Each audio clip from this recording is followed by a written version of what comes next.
Maravilha. Eu preciso dos microfones dos convidados. Tá aí. Maravilha. Eu gostaria de convidar para sentar aqui na frente o professor Leandro, por favor. Professor Leandro. Professor Leandro é professor de teologia, tem um programa na Eco TV que fala Bíblia para as Nações. Aí ele vai se apresentar devidamente daqui a pouco. Por favor, professor. Muito obrigado pela presença, viu? Pastor Ricardo chegou? Pastor Ricardo, acho que vai dar cano na gente, pelo jeito. Nada do pastor Ricardo. Bom, gente, eu vou fazer a abertura aqui, agradecendo a presença de todos. Desculpa um pouco da bagunça aí da chegada, que um turno, quando junta com o outro, vira uma confusão. Eu agradeço vocês terem passado um pouquinho de calor aí, mas espero que vocês sejam confortáveis agora, né? Então, o debate, por favor, pode entrar. Eu peço se puder fechar aquela porta lá, senão o ar-condicionado vai tudo embora, por favor. Agradecer a todos que estão participando desse evento, né? O evento Verdade Oculta. O debate vai ser uma coisa, não vai ser uma discussão, né? A ideia não é discutir, não é dizer quem tem razão, quem não tem. A gente vai respeitar os convidados, obviamente, ou convidado, né? Porque parece que o pastor Ricardo não vai vir, pelo jeito, né? E é uma exposição de ideias. Ou seja, o Rubens vai colocar o que vocês já estão acostumados a ouvir e nós vamos ter a versão das escrituras do professor de teologia sobre a conclusão que ele aprendeu, que ele foi ensinado, e aí o discernimento vai ser de vocês. No finalzinho, eu vou chamar algumas pessoas da plateia para fazer uma pergunta com réplica do Rubens ou vice-versa, tá? Então eu peço para vocês respeito, muito cuidado com a pergunta, a gente não está aqui para atacar ninguém, né? Então vamos seguir as escrituras aí, amar-nos uns aos outros. Opa, o som subiu. Então essa é a ideia. Vamos aprender com essa palestra, com esse debate, tá? Acho que vai aqui. Acho que não. Tá bom então. Rubens, tá pronto? O pessoal que está com o celular, põe no silencioso, no vibracal, né? E quando a gente começar o negócio aqui, vamos aproveitar o máximo que a gente puder, não é verdade? Quando o Rubens vem, eu vou ler aqui as regras do debate, tá? A Comissão de Debate estabelece regras gerais. O objetivo do debate é exclusivamente apresentar e defender suas ideologias e interpretações referentes às Escrituras Sagradas, Bíblia. Todos os convidados terão as mesmas condições e tempo de exposição. Não haverá qualquer privilégio dado a algum dos convidados de nenhuma hipótese. Caso haja, deve solicitar ao mediador a reparação por parte do convidado que protagonizou o entrave, ficando a cargo deste o atendimento ou não da solicitação, no caso que seria eu, né? O mediador deverá organizar, delegar a logística do debate, perguntas e a estrutura física demandada para tal evento. Requer equipe de filmagem, capturando a imagem áudio com qualidade, com caixas amplificadas e som, e todos possam acompanhar o debate sem perder os mínimos detalhes. Será terminante proibido qualquer manifestação do auditório, né? O convidado terá o tempo dado à pergunta para inserir alguma fala sobre suas crenças, dando mais ênfase sobre sua denominação, e a pergunta será punido, né? Se ele resplandecer a sua denominação, porque a ideia não é, nós vamos discutir escrituras e não denominações, tá certo? Enfim, e nós temos uma série de regras aqui. Eu não vou ficar sendo chato de ler para vocês, mas eu peço para que vocês não interfiram no decorrer, né? Nem com aplausos, vamos considerar que seja um debate político. Não pode interagir, não pode gritar, não pode, enfim.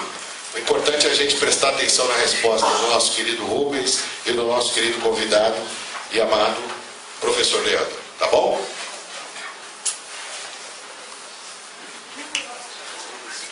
Boa briga para os dois. Brincadeira. Professor, o pastor Ricardo. Subiu o som. Subiu. Som.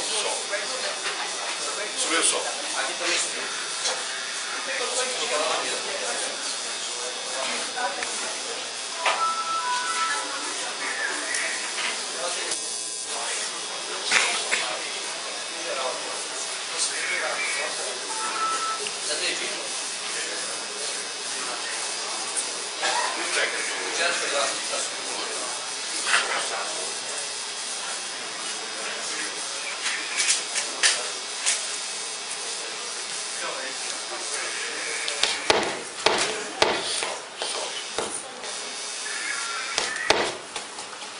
Som.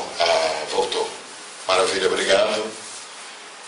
Bom, gente, eu vou pedir para o professor Leandro se apresentar, né? Dizer qual é a denominação dele, o trabalho que ele faz, né? Junto ao programa Bíblia das Nações.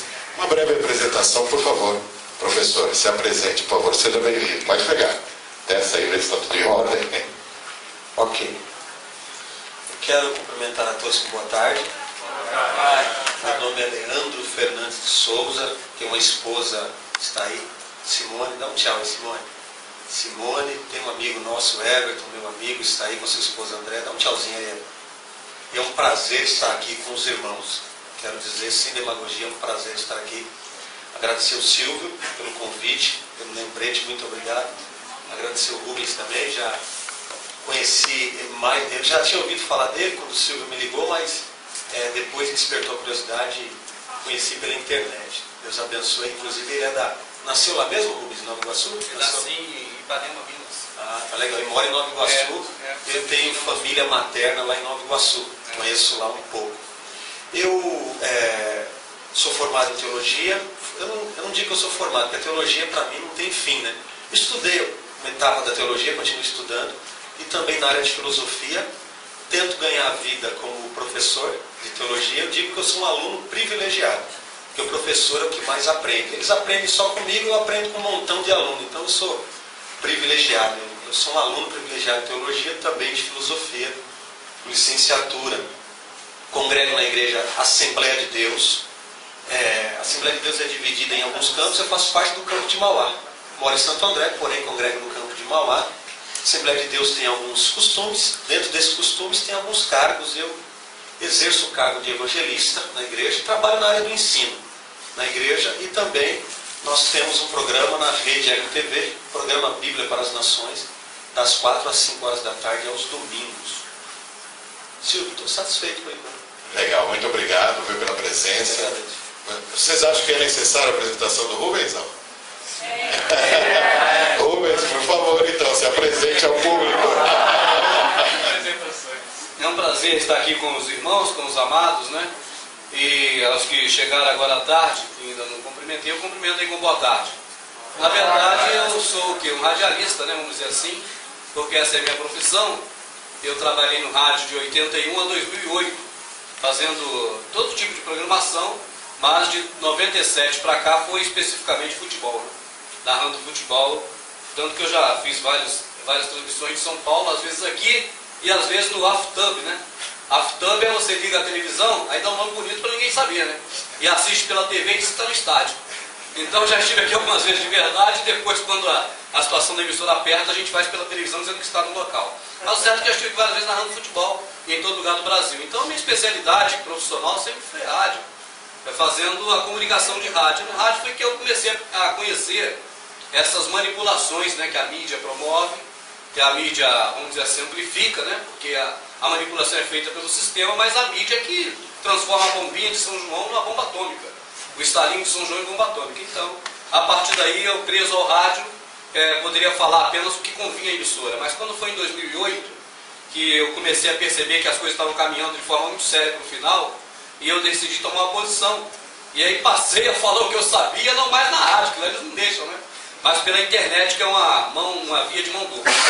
Qualificação profissional, a não ser radialista, né?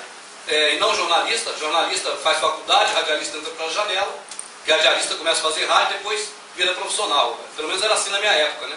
Sem passar por faculdade. E esse é o caso meu. Eu nunca fiz faculdade em nenhuma escola, eu entrei na escola em 2009, escola comum. Aí estudei até agosto, minha mãe se mudou porque estava muito mal de saúde, e eu estudei depois mais 3 anos, supletivo. Então, meu estudo foi esse, foi 3 anos e pouco de escola. Parece que talvez seja por isso que eu não fui muito condicionado, né, ao ensinamento que o pessoal mostra no ensino secular, né, de formar o cidadão para ser escravo do sistema, isso de acordo com a visão que nós temos, né, da sociedade, escravo do sistema. Eu creio que é isso. Fora essa apresentação, não teria como amplificar mais nada ou melhorar, porque é só isso mesmo. Não tive muita oportunidade, não. E o trabalho do Rubens, né, que é do Prepare-se, né, que é o que lançou todo... Vocês estão aqui por conta disso, né? Um trabalho excepcional. E a nossa intenção é ampliar esse trabalho muito, mas muito. No final eu vou dar as novidades que a gente tem pela frente. Eu gostaria de agradecer a presença de algumas pessoas. O Jazz Witt, que é o nosso músico oficial do Prepare-se, né? Ele está com CDs à venda aí, gente, por R$5 do trabalho novo dele, né? Ele vai participar mais assiduamente agora com a gente em alguns projetos paralelos que no final eu conto para vocês. Enquanto eu vou falando do outro pessoal, o Jazz vai rolar um pouquinho da música deles aí para vocês ouvirem, para a gente começar o debate bem macio, bem gostoso, né? O Jazz vai fazer um somzinho para nós aí. E quem gostou do som, quem gosta da trilha sonora do Prepare-se, pode adquirir o CD na saída por R$5, tá? Só para dar um incentivo para o projeto que ele vem desenvolvendo, que hoje ele não é ligado a nenhuma gravadora, não é ligado a nada. Então o trabalho dele é realmente solo, né? Por favor, Jazz, pode rolar. Se me permitir, só porque foi eu que trouxe o Jazz, convidei, né? Só dizer que o Jazz é conhecido meu de televisão e rádio há algum tempo. E agora que a PIP e a SOP e a ACTA estão em planos de ser concretizados, utilizar trilhas de outras pessoas torna-se um crime terrível.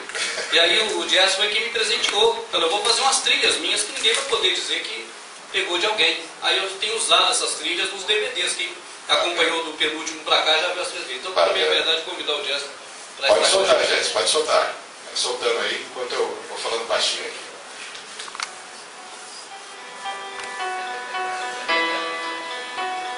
Essa ninguém conhece, né? É a lei do Chacrinha, né? Nada se cria.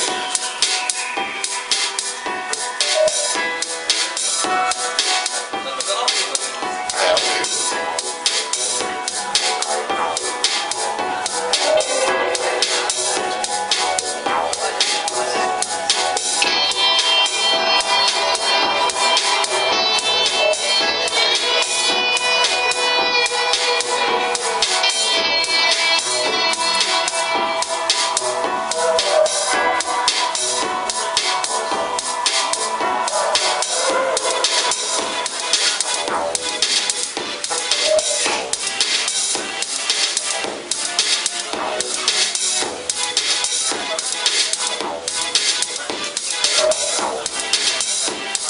Gostaria também de agradecer, pode ir tocando, viu, Jazz? Gostaria de agradecer a presença do pessoal do MERD TV. Quem já ouviu falar do MERD TV? É o pessoal que invade os links da Globo, né? O pessoal tá lá, repórteres passam por cima com tudo e tal.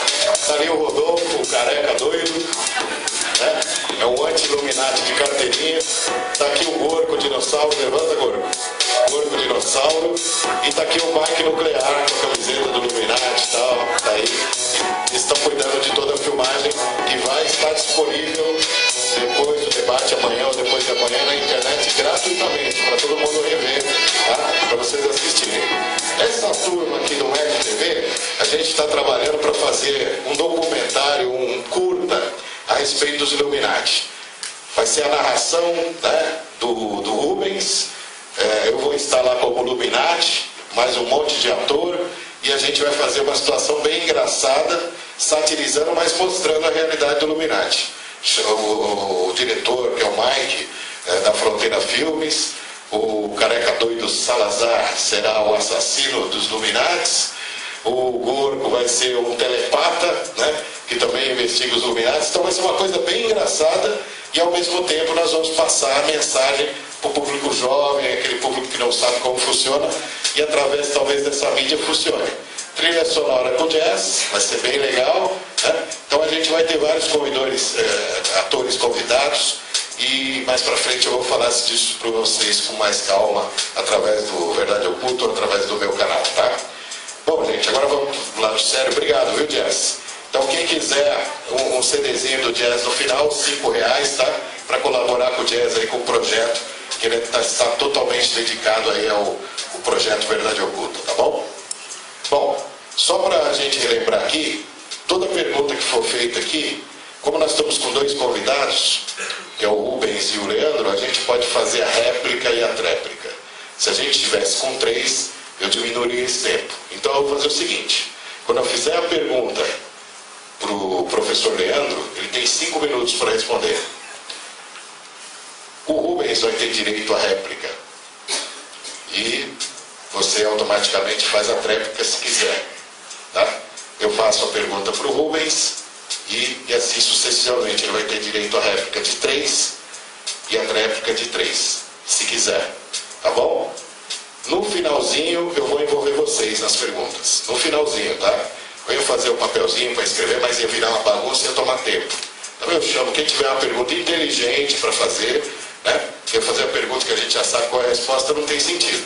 Fazer uma pergunta inteligente, uma pergunta que dê caldo, aí a gente, né, dá continuidade, tá bom? Vamos iniciar então, vocês estão prontos? Muito obrigado pela presença de vocês e vamos lá. Vamos iniciar pelo Rubens, para a gente fazer depois o inverso, e o tempo de 5 minutos, viu, Rubens? Tá. Em que momento da história, Rubens, surgiu o cristianismo e a religião cristã? 5 minutos para a resposta. Tá legal, Silvio. Eu entendo, né, e tenho divulgado, né, que o cristianismo surgiu exatamente com o início do catolicismo. Eu tenho entendido, pelo que eu tenho estudado nos conceitos históricos dos livros, de que o que nós chamamos de cristianismo, na verdade, não é o que se pratica, ou que se praticava por aqueles que viveram no período do nosso Salvador e também no período logo posterior à ascensão do nosso Salvador, da morte e ressurreição. O que eu entendo é que aquele pessoal que viveu naquela época, que se chama hoje pelo cristianismo de igreja primitiva, tá certo? Eu creio que eles, na verdade, tiveram um segmento diferenciado do cristianismo, porque as práticas daquele povo eu vejo de forma diferenciada do que se aprende e se pratica efetivamente no cristianismo, do jeito que nós conhecemos. Então eu entendo que a prática, por exemplo, dos profetas verdadeiros do Criador, os profetas Zacarias, Isaías, Jeremias, são muito próximas e parecidas com as práticas do Salvador e também dos discípulos. Também o que os profetas diziam parece muito com o que os apóstolos dizem com respeito à natureza do próprio Criador.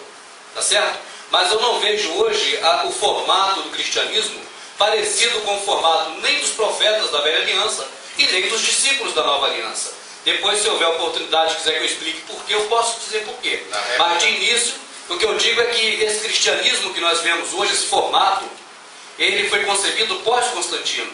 Pós a época em que Constantino, então, segundo nessa visão minha, não adentrou ao cristianismo, ou seja, ele não se converteu, ele criou esse cristianismo.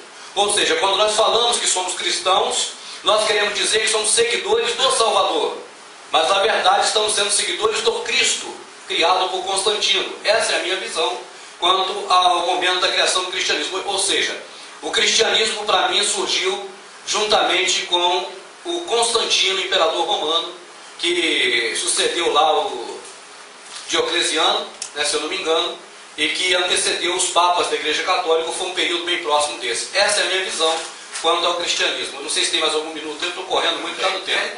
3 minutos, então vou começar a destrinchar melhor. Aproveitar, né? Então, o que eu vejo é o seguinte: o que nós aprendemos, e o que a história conta, é que num determinado momento do tempo, o Constantino, que vivia lá como o imperador romano, e ele buscou isso com muita força, porque haviam mais 3 imperadores na época, Roma estava dividida em 4, e ele buscou matar, assassinar a esses reis, sendo que ele matou apenas um, porque os outros reis, entre eles mesmos, se mataram. Então ele teve que matar apenas mais um rei para assumir a liderança. Então ele queria muito essa coisa de ser o rei, né, o imperador. E nesse momento ele caiu do cavalo, literalmente. É uma réplica, uma alusão talvez aí nessa história contada ao próprio Saulo, né? Shaul, que caiu do cavalo. E nesse momento apareceria para ele uma imagem de Jesus que diria para ele escrever as iniciais de Jesus no escudo dos soldados, porque o Deus da guerra lá, o Mitra, aí eu já vou até mais avante, né, na minha visão, que chama de Jesus, daria a ele essa vitória. Eu digo isso porque Mitra é o deus da guerra dos soldados romanos. E quando esse Jesus deu a ele essa vitória, agora os próprios cristãos começaram a combater também os outros reis e buscar matar essas pessoas, já no período pós, já a morte do Salvador, ou seja, Nova Aliança, e dar a ele o reinado. Então nós vimos pessoas assassinando os outros, como Davi assassinou muitos, mas na velha aliança. Na Nova Aliança nós não vimos Shaul, assim, embora tenha entregado um na mão do diabo ou dois, mas nunca assassinou ninguém. Mas esses cristãos de Constantino tinham práticas de assassinar o rei, inclusive eles eram incentivados por dinheiro para deixar o paganismo e adentrar na nova religião que Constantino criara, que seria esse o cristianismo. Essa é a minha visão. Resumindo e fechando, eu vejo que o cristianismo não é o que pensamos. O cristianismo é a religião de Constantino, e aquele que nós vimos antes é o que é chamado na escritura de os do caminho. E pelo uma forma pejorativa, por quem matou o Salvador, por a seita dos nazarenos. Mais 30 segundos. Quem matou o Salvador chamava o povo que patrocinou a morte, promoveu a morte do Salvador, na época chamou de seita dos nazarenos. Mas a escritura em Atos relata que são os do caminho, aqueles que Paulo saía para prender os do caminho. Maravilha. Satisfeitos com a resposta do Rubens? Vamos caminhar então para a mesma pergunta ao nosso querido teólogo, professor Leandro.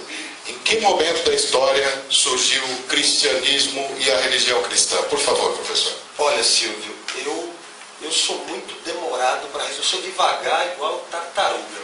Teria muita dificuldade para responder e muita facilidade. Porque talvez eu não tenha esse cabedal, esse patrimônio intelectual do irmão Rubens, sem demagogia. Mas a pergunta é muito simples. Em que momento surgiu? Ele deu uma aula para a gente aqui, mas a pergunta é simples, né? Em que momento surgiu? A Bíblia diz que em Antioquia, no capítulo 11, se não me engano, de Atos dos Apóstolos, pela primeira vez os irmãos foram chamados de cristãos. Então, surge o cristianismo para mim aí, a partir de Cristo. Agora, se eu tivesse que colocar minha vida aqui em jogo, se alguém falasse, você vai morrer se não responder essa pergunta, antes de responder eu perguntaria o que é cristianismo para vocês, para nós, e o que é religião cristã, para eu poder tentar me explicar. Agora, em que momento surgiu? Basicamente, quando os irmãos são chamados de cristãos. A resposta é curta. Porque a pergunta é em que momento? A pergunta para mim é muito simples. Em que momento? É só um momento. Agora, o Morros deu uma explicação muito legal, até aprendi com ele. Agora, a pergunta não é o que é o cristianismo, se hoje é diferente, se não é. A pergunta é em que momento surgiu. E nós deveríamos também discutir o que é cristianismo, o que é religião cristã. Que aí, essa questão de conceito, de instituição, aí dá muito debate. Mas em relação à primeira questão, eu estou satisfeito. Não sei se eles estão satisfeitos com a resposta, mas eu estou bem satisfeito. Rubens, réplica. 3 minutos? 3 minutos. Bom, em 3 minutos eu posso dizer que nós chegamos aqui um pouco tarde, porque nós estamos num período pós-Grécia, e pós-catolicismo, pós-cristianismo, pós-império romano. Então nós conhecemos, na verdade, o que esses homens deixaram para nós conhecermos. Assim, quando, por exemplo, Jerônimo traduziu a Vulgata, ele utilizou bastante termos gregos, e a Igreja Católica defende que esses originais são gregos, mas eu não creio, eu não acredito. Não digo que não seja, mas não creio que seja, porque a Grécia era o adversário.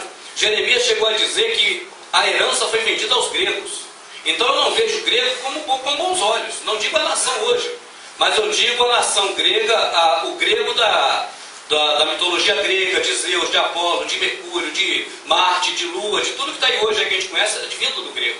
Eu não vejo o grego com bons olhos. Então, quando, na verdade, Jerônimo usou essa expressão, Antioquia, claro, era um local colonizado pelos gregos. Ficava lá nos termos de Jerusalém, o próximo lá de Israel, mas colonização grega. Então, se algum grego ali chamou aquele povo de cristão algum dia, eu acho que ele foi infeliz nisso. Porque aquele povo nunca pertenceu a nada grego, aquele povo foi vilipendiado, roubado, saqueado pelos gregos por Alexandre o Grande, 300 anos antes de Salvador. E aí, se foi chamado pela primeira vez em Antioquia, eu não sei a segunda vez onde foi, porque eu não tenho na escritura. Agora eu digo que não poderíamos levar por consideração o valor de que porque um dia foi chamado numa palavra grega, que agora nós vamos utilizar também essa nomenclatura para eles, ou seja, nós estamos seguindo os gregos que chamavam eles disso.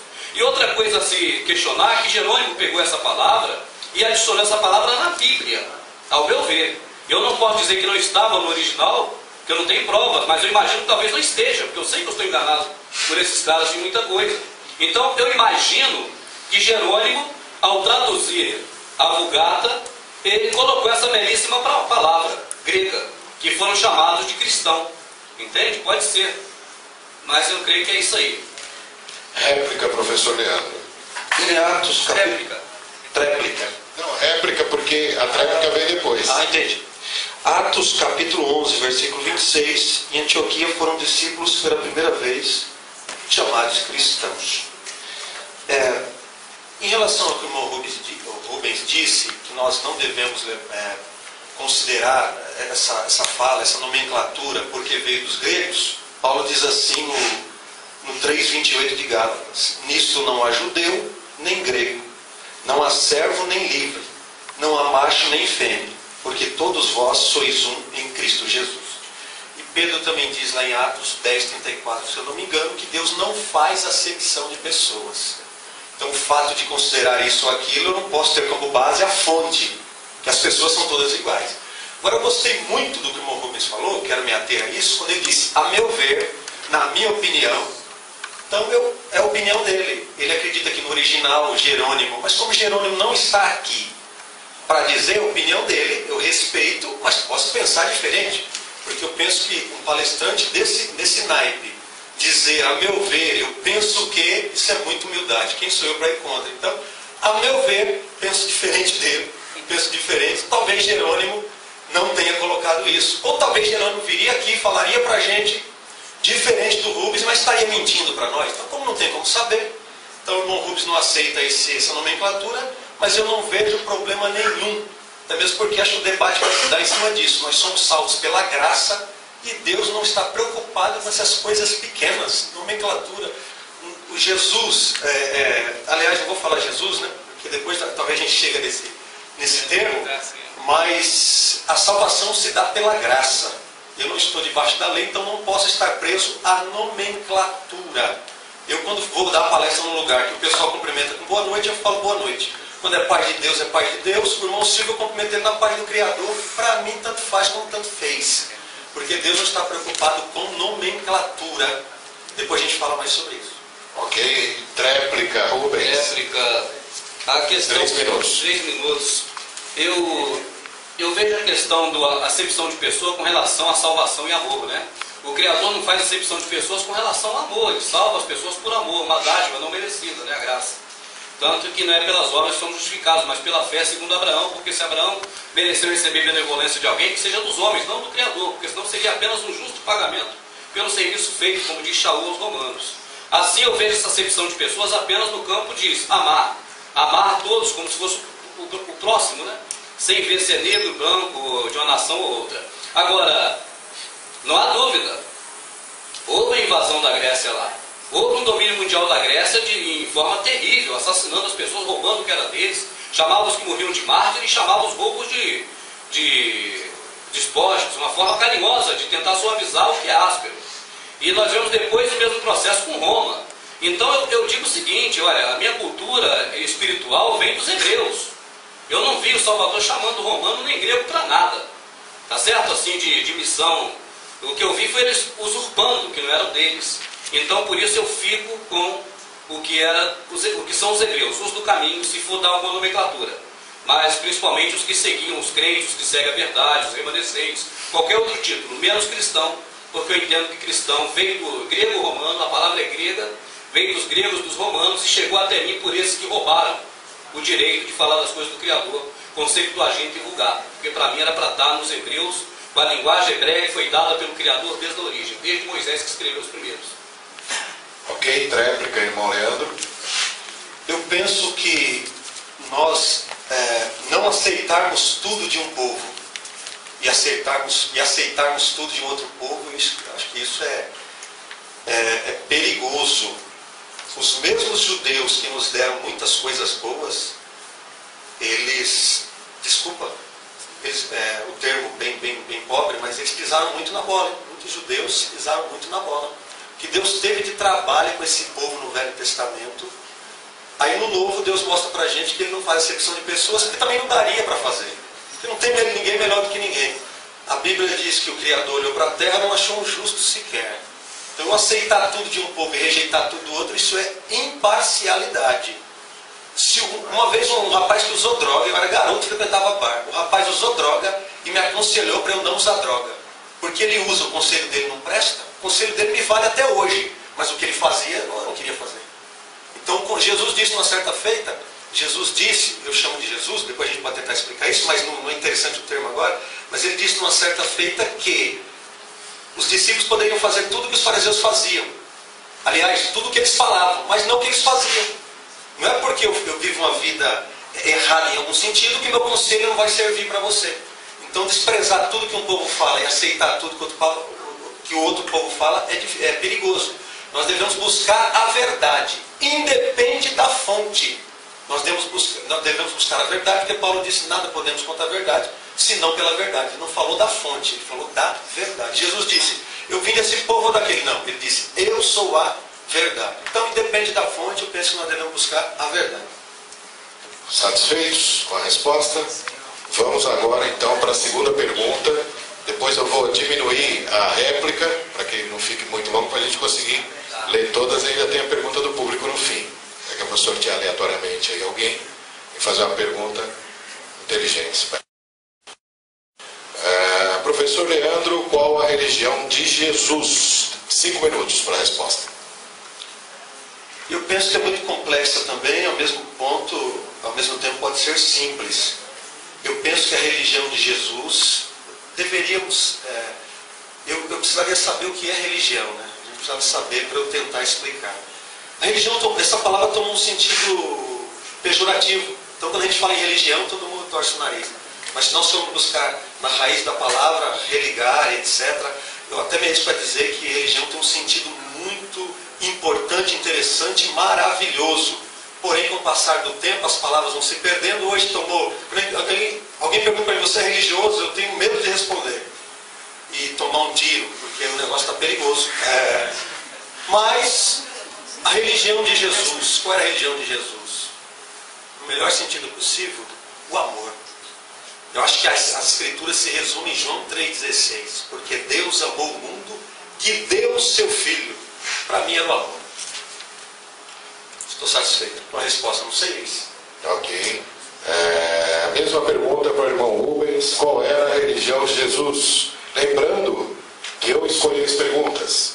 Qual era a religião de Jesus, Rubens? Irmãos, é a questão de religião, como o irmão bem colocou, né? E aqui vocês não estão vendo dois adversários não, irmãos. Estão vendo dois irmãos que buscam o mesmo sentido, né? Que é conhecer a verdade realmente, né? E passar esse conhecimento verdadeiro. A gente não tem aqui pessoa interessada com segundos motivos ou intenções, né, irmão? Para poder se debater nada disso. Eu estou bem acostumado com essas coisas, que como vereador na Câmara a gente tinha muitas questões de púlpito, de debate, é bem parecido. Só estou dizendo isso que às vezes a pessoa pensa que tem uma certa divergência, né, irmão? Nós não temos nada, nós nos amamos, né? Então, irmão, eu digo o seguinte, a salvação vem dos judeus, nós sabemos disso, não dos gregos. Tá certo? Eu não tinha como ter a tréplica que eu usei agora. Irmão, liga lá no passado. Bem, vamos lá. O que vai ocorrer? Religião é uma palavra que tem uma origem na sua etimologia de acordo com uma cultura linguística de um povo. Pergunta, de qual povo? Religião. É um verbo que significa o quê? Qual a origem desse idioma? É grego? Mas peraí, nós não estamos falando do povo hebreu? Por que temos que falar em grego? Tem algo estranho no ar. É isso que eu coloco sempre. Há algo estranho no ar. Se eu vou falar, por exemplo, do seu José Fernando Maria que vende na esquina ali a quitanda, eu vou falar em português. Porque ele é daqui, eu também sou daqui. Mas hoje nós estamos condicionados a saber dessas coisas na língua do grego. Tá certo? Então, religião é uma palavra grega. Se eu estiver errado, alguém me corrija. Latim, religare. Religare. Eu não sei se o irmão pode participar agora. Eu não quero chegar os irmãos a participar, não. Me perdoe, tá? Eu errei aqui, peço perdão, meu irmão. Tá? Eu errei. Me perdoe. Não, porque não pode participar. Fique em paz, nós somos da mesma religião. Eu aguentei. Não aguentei. Mas eu não caminho no mesmo sentido. Ordem, por favor. Eu estou com 4 já. Rubens, continua, Rubens. Então, irmãos, o que acontece? Eu vi o Salvador, ele desagradando a um certo setor da sociedade. Eu não vi o nosso Salvador desagradar o setor político. Eu vi o setor político lavando as mãos. Tipo assim, esse problema é de vocês, vocês cuidam dele. O que vocês vão fazer não me importa. Por que o sistema religioso falava aquilo? Porque havia um templo ali no local do Templo de Salomão construído por Herodes, que historicamente foi justamente feito para poder deixar aquele povo ali nas mãos do governo, para cuidar daquele povo ali, que não viesse arrumar, tipo aquilo que Barseba, se eu não me engano, arrumou depois, na época do Adriano, que houve uma revolução lá para isso, para aquele povo ficar tranquilo. Então, neste momento, eu via um filho do Salvador, do Criador, o nosso Salvador, sendo perseguido por um setor da sociedade, e era o setor religioso. E eu via também outro homem que eu pelo menos admiro muito, que é Shaul, que dizia assim, ó: porque já ouviste qual foi antigamente a minha conduta no judaísmo. E o judaísmo era a religião da época? Era, eu mesmo respondo que o povo não pode responder. Era. Como sobremaneira perseguia a igreja de Deus e assolava. Ele fazia parte de um grupo religioso que perseguia a igreja e assolava o judaísmo. E na minha nação excedia em judaísmo. Há muitos da minha idade sendo extremamente zelosos das tradições da minha religião, da religião dos meus pais. Então não vi religião até agora com aspecto positivo. Porque foram os religiosos que perseguiram o Salvador, crucificaram, denunciaram, traíram, mataram, executaram ele, ainda pagaram. Os religiosos pagaram. Está relatado no Evangelho. Pagaram aqueles soldados romanos para que não dissesse a ninguém que ele havia ressuscitado, mas que o corpo tinha sido roubado. Então eu vejo muitas falcatruas desse sistema religioso da época. E eu vi o Salvador contra o sistema religioso. Se o sistema da religioso predominante era o judaísmo, eu não sei se havia outro ali assim, vamos dizer, como religião, que seria religar a Deus, porque seita, ou seja assim, satanismo ou qualquer coisa parecida, não é religar a Deus, né? Pode ser esoterismo, sei lá como, que eu não entendo muito de religiões. Mas a religião que eu via era o judaísmo. Um minuto. E esse judaísmo não era efetivamente a religião nem do nosso Salvador e nem de Shaul. Então, se eles não pertenciam ao judaísmo, a qual religião eles pertenciam?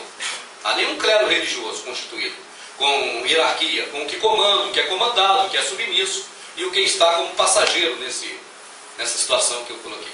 Acho que é isso aí. Gente, para quem não sabe, Shaul é Paulo.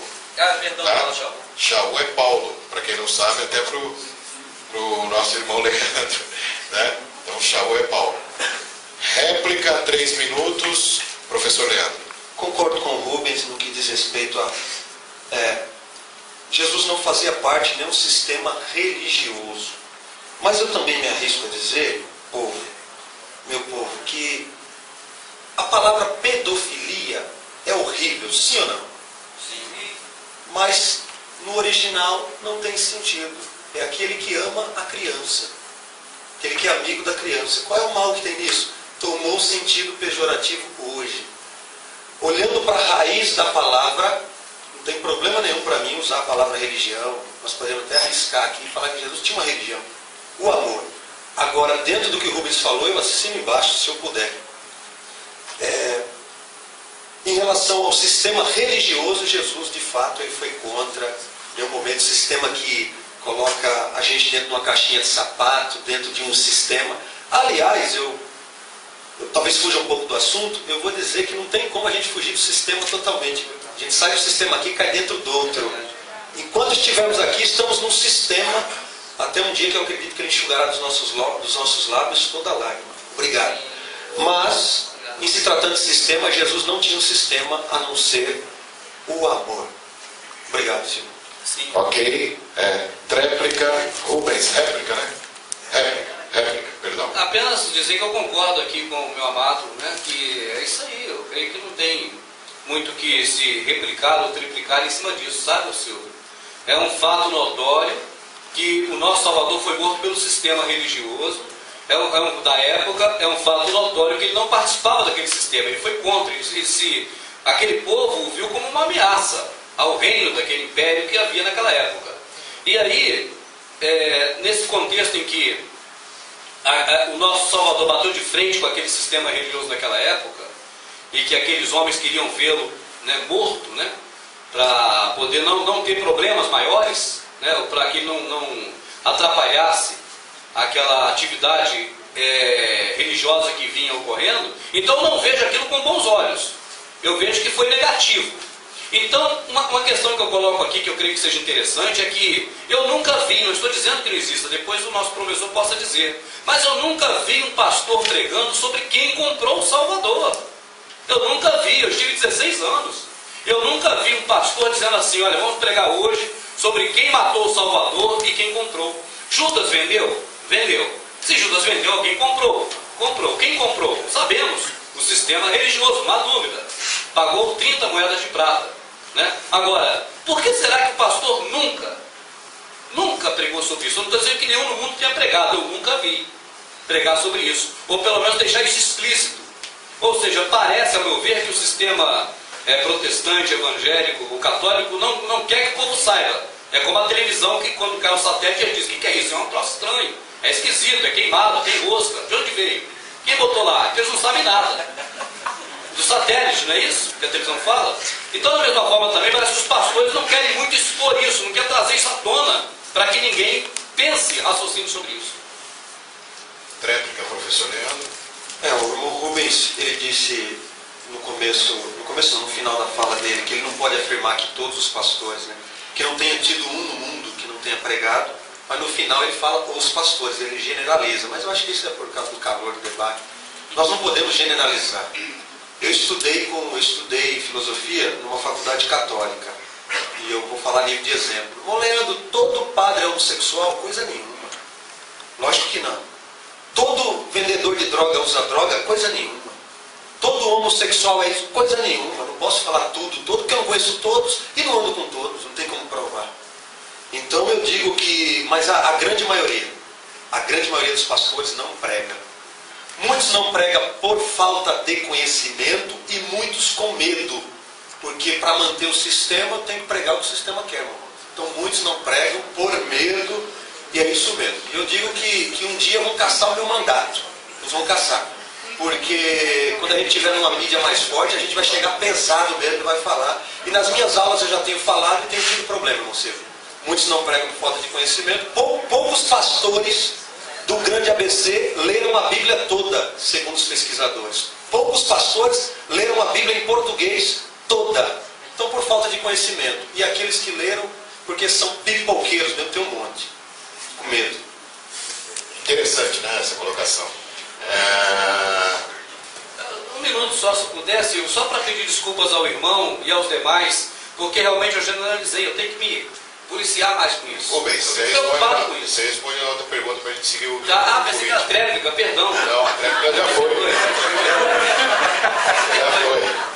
A pergunta agora é para você. Porque eu me senti mal. O clero religioso de hoje se vê na posição do sacerdócio ou de discípulos. Repetiram. O clero religioso de hoje se vê na posição de sacerdócio ou de discípulos. Irmão Rubens, 5 minutos. Bom, se for o que eu estou entendendo, Silvio, de que você separou em duas partes o processo, os discípulos e os sacerdotes, parece, como é que é? O clero religioso de hoje, todas as religiões que a gente vê por aí, elas estão na posição de sacerdócio, sacerdotes ou discípulos. Que no meu ver é o que Jesus disse para nós fazermos, né? Somos discípulos e não... Eu não tenho muito conhecimento de muitas religiões, eu tenho assim, me predisposto, né, a dar uma avaliada melhor no cristianismo. Né? E deles aí o catolicismo, o protestantismo como base, mas também o espiritismo, porque os espíritas, a maioria, são católicos. Né?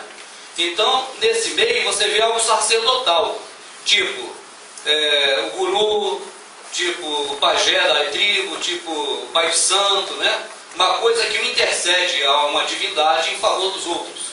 E eu enxergo isso também no processo religioso do cristianismo atual. Eu vejo a figura do padre, que inclusive é chamado de sacerdote, ou seja, um homem que cuida das coisas, né, relativas ao Criador e ao homem, que intermedia, não sei, o que representa o homem ao Criador, o Criador ao homem. Eu não sei bem, eu não sei se eu estou conseguindo nem me fazer entender, eu peço que os irmãos me desculpem.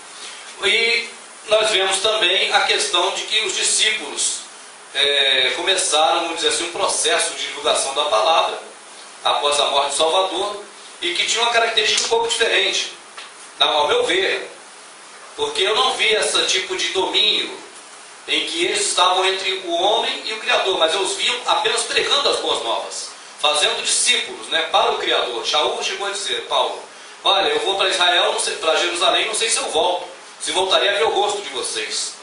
Mas eu digo que após a minha partida surgirão homens que se adentrarão ao grupo, e até alguns de vocês farão a partir daí discípulos para si. E eu temo que isso aconteça. Ele dizia: vocês dizem, uns são de Apolo, outros de Paulo, outros são de Pedro.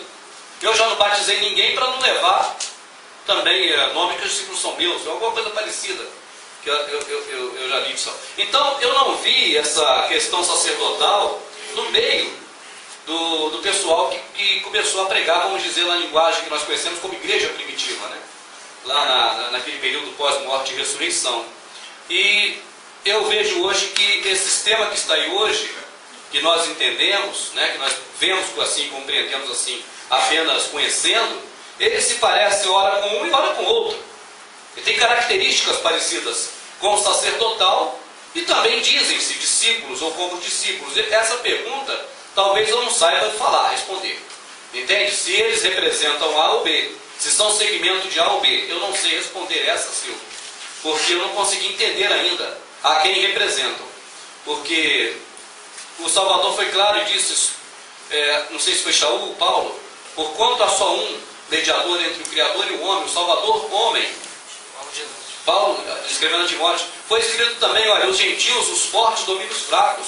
Convosco, porém, não será assim. Aquele que quer mandar, que obedeça. O que quer ser servido, que sirva. Quer dizer, e outros textos muito parecidos com esse, que tem a ver com isso, entende? Então nós não vimos hierarquia no sistema, vamos dizer, moderno de divulgação do Evangelho. Moderno que eu digo a partir da ascensão do Salvador, da morte e ascensão dele. Entende? Mas o que nós vemos hoje no processo religioso cristão é justamente algo que tem hierarquia. Então eu não consigo entender, eu creio que não tem como responder assim de forma satisfatória. Mesma pergunta para o irmão Leandro, o professor Leandro. O clero religioso de hoje se vê na posição do sacerdócio ou de discípulos? Obrigado, Silvio. O Salvador disse assim, antes de ascender aos céus: é-me dado todo o poder no céu e na terra. Portanto, ide, ensinai todas as nações. Em algumas versões, fazei discípulos de todas as nações. Penso eu que a mensagem bíblica é para que sejamos todos discípulos. A palavra discípulo, até onde eu saiba, também significa aluno. Aluno é aquele que se predispõe ao aprendizado, é aquele que é um ser ainda inacabado. Eu estou sendo formado, eu estou como aluno, eu sou um eterno aluno. Então penso eu que a proposta que a Bíblia tem para nós é uma proposta de discípulo, de seguir, de ser aluno. Mas eu posso falar do meio evangélico, o meio no qual estou inserido. Muitos, irmão Rubens, eu posso afirmar porque eu frequento esse sistema. Vou chamar de sistema, não. Eu frequento. Então muitos usam a palavra discípulo, mas na prática acabam usando até uma ditadura. Muitos aterrorizam seus membros em nome de Deus. Tem membro que eu conheço, que eu conheço mesmo de perto, que é Deus na terra e o pastor dele no céu. O que o pastor, eu acredito assim porque o pastor falou assim. Irmãos, mas e a Bíblia? Não diz diferente, mas meu pastor falou, eu aprendi assim. Mas você não é um aluno, um discípulo? Um aluno tem que estar aprendendo todo dia. Chico Anísio está na moda, né? No bom sentido, está na moda, está na televisão toda hora, porque morreu essa semana. Ele usou uma frase do filósofo Pascal e eu uso aqui também. Pascal dizia o seguinte: não tenho medo de mudar de ideia, não me envergonho de mudar de ideia, porque não me envergonho de aprender. Então, ou seja, a vida é um aprendizado. Devemos assumir a posição de discípulo, mas o que muitos líderes evangélicos têm feito é uma posição de ditador mesmo. A igreja é minha, vem para essa igreja que aqui tem, lá não tem, vem para cá que aqui tem. Ou seja, daqui um dia vão arrumar um título aí fora, no sistema religioso. Cargo, semideus. Eu sou semideus. Louvado seja eu. Penso que é isso aí, Silvio. Muito obrigado. Réplica, irmão Rubens. Pode ser baseado na resposta do irmão Leandro. Sim, o nosso Shaul disse assim: tudo que aprendi do Criador. Está escrito em João assim: e não há necessidade que ninguém vos ensine, porque o Espírito que é em vós o capacita a todas as coisas, e isso é verdade, isso não é mentira. Então, quando Shaul diz, tudo que eu aprendi do Salvador, do Espírito. E ele diz, tudo que aprendi aos pés de Gamaliel, eu reputo por esterco. Tudo que ele aprendeu com o processo religioso de ensinamento religioso da letra, do estudo da lei, né, que é dentro do sistema religioso, ele reputou por esterco. Então eu fico com essas palavras, entende? Eu vejo que... Aqui mesmo era o assunto? Porque minha mente trabalha muito rápido. Eu mesmo me perco.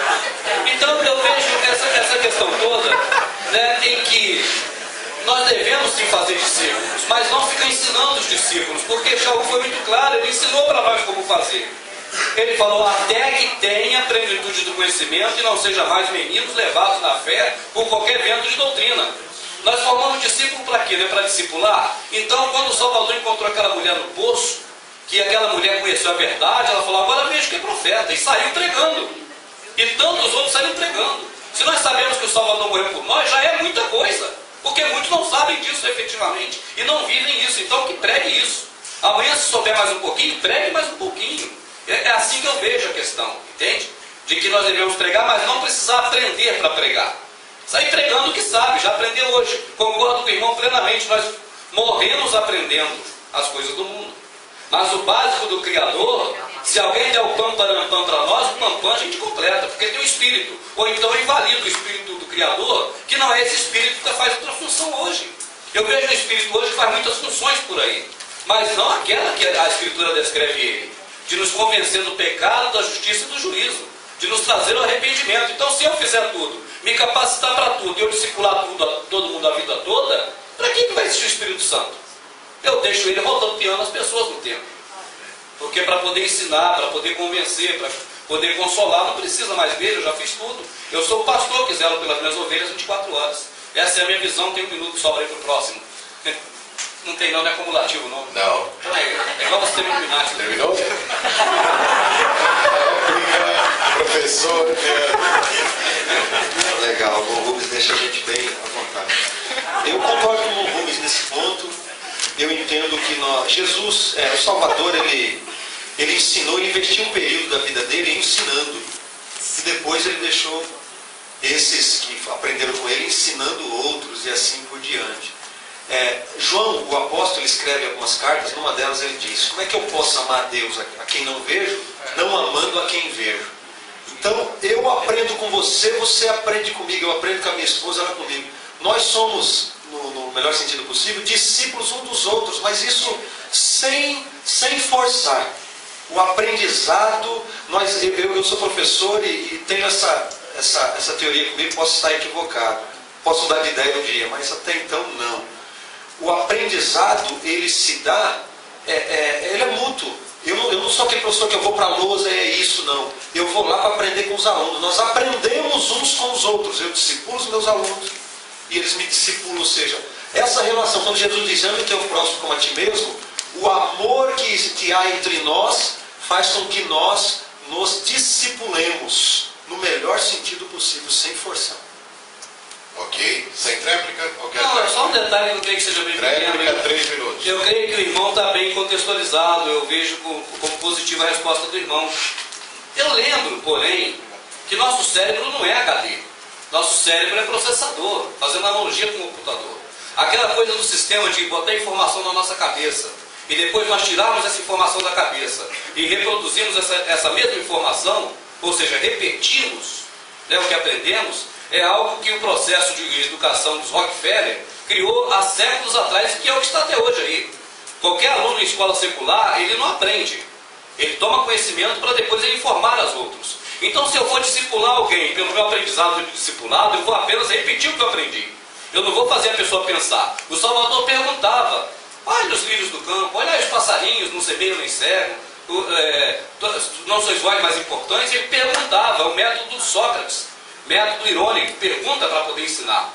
Então a pessoa raciocina, poxa, é mesmo, o passarinho não planta, mas o Criador o alimenta. Então a pessoa pensa, isso não é aprender e depois repetir o que aprendeu.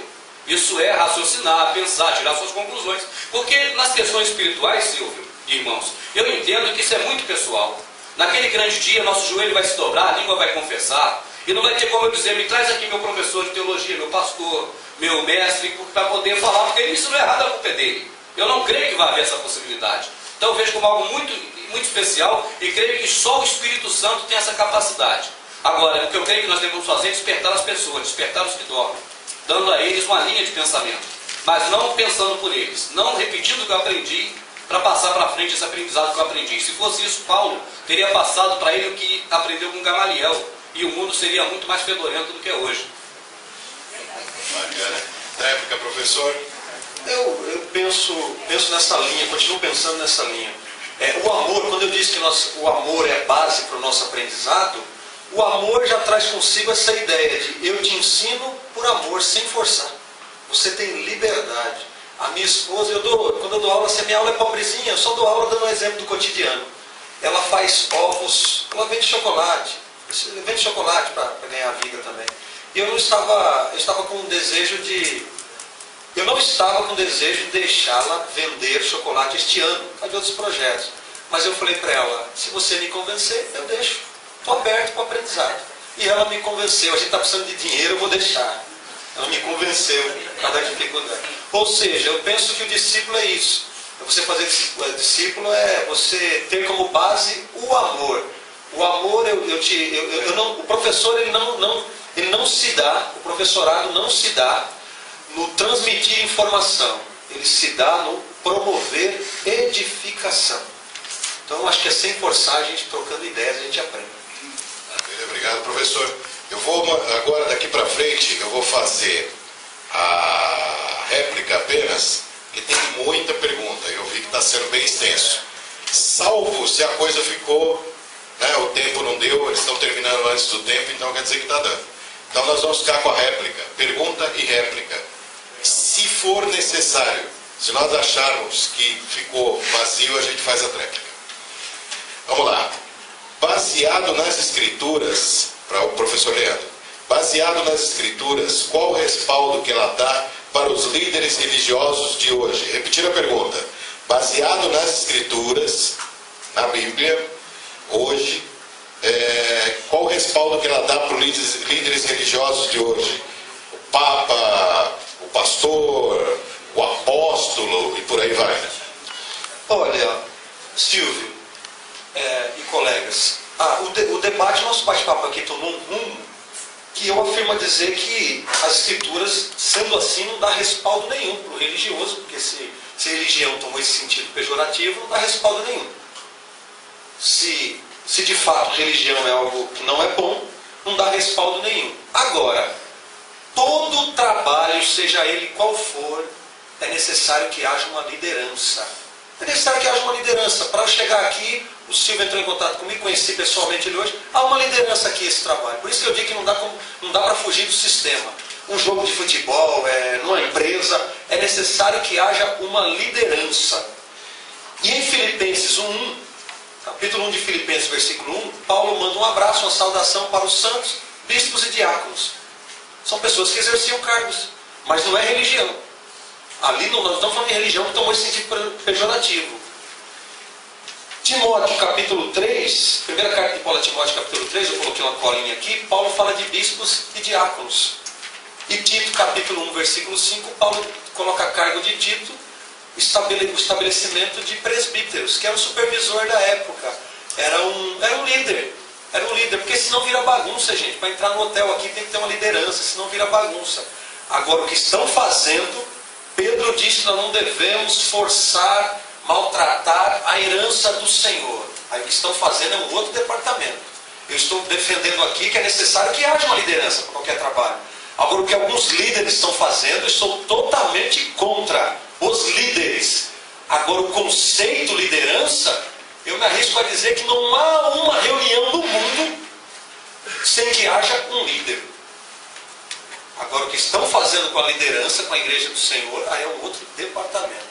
Sou contra alguns líderes. Agora, a liderança é um conceito, como política. Política não é boa nem ruim, é um conceito, não é uma pessoa. Agora, alguns políticos, eu sou totalmente contra a atitude de alguns. O senhor ainda tem 2 minutos e meio.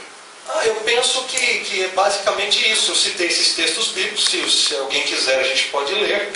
a Bíblia fala de liderança. No meio do caminho, dessa seita que foi chamada, enfim, independente da nomenclatura, a Bíblia fala de uma liderança. Os apóstolos exerciam uma certa liderança, mas com base no amor. Estou satisfeito, Ciro. Ok, muito obrigado. Mesma pergunta para o Rubens. Baseado nas Escrituras, qual o respaldo que ela dá aos líderes religiosos de hoje? Pareceu uma voz Illuminati aqui. Curto e grosso.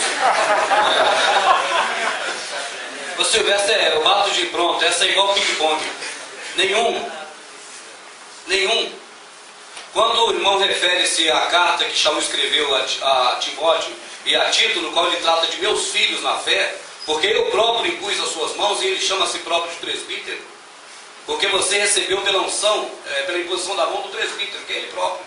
Ele explica isso, ele fala isso para Timóteo e explica em Tito, logo no início.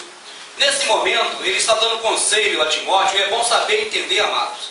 E o que nós somos pegos no laço de Satanás para nos enganar, não estou falando do irmão, não, meu amado. Eu digo que o sistema está aí. É que ele nos dá pedacinhos para poder, esses pedacinhos vão agora delinear toda a ideia. Mas espera aí, a ideia de Shaul é uma, de Calvino é outra. Eu fico com Shaul que escreveu. E quando ele escreveu, ele foi bem claro. Ele falou, eu deixo você em Antioquia, se eu não me engano, porque tem uns aí que estão pervertendo a fé. Então eu vou te deixar aí, Timóteo. Eu te deixo aí na carta de Tito, eu te deixo aí em Creta, porque tem uns aí que estão pervertendo a verdade. Então esses que estão pervertendo estão atrapalhando. Aí cita tudo que eles fazem de ruim. Está no livro, é só ler inteiro em casa quem tiver tempo. Aí quando ele vai falar dessas pessoas como devem se comportar, ele fala das pessoas que fazem parte dos salvos, que ficou chamado de igreja. O nosso mal é que nós estamos numa época posterior à Grécia e Roma. Se fosse anterior à Grécia e Roma, muita coisa se explicava. Porque quando ele fala diácono, é uma palavra de que origem? Peraí, o cara que estava lá trabalhando era grego? Por que a palavra que delineia o que ele fazia era grego? Está esquisito. É de se questionar isso. Tá certo? O presbítero é palavra grega? É palavra grega, mas peraí, o cara que estava lá quando ele deixou, era o que de grego para falar em grego? Por que ele perpetuou o grego? Porque ele traduziu tudo e deixou esses nomes em grego. Outra coisa que eu acho que é importante ler tudo e compreender, que Shaul não está falando para a liderança coisíssima nenhuma.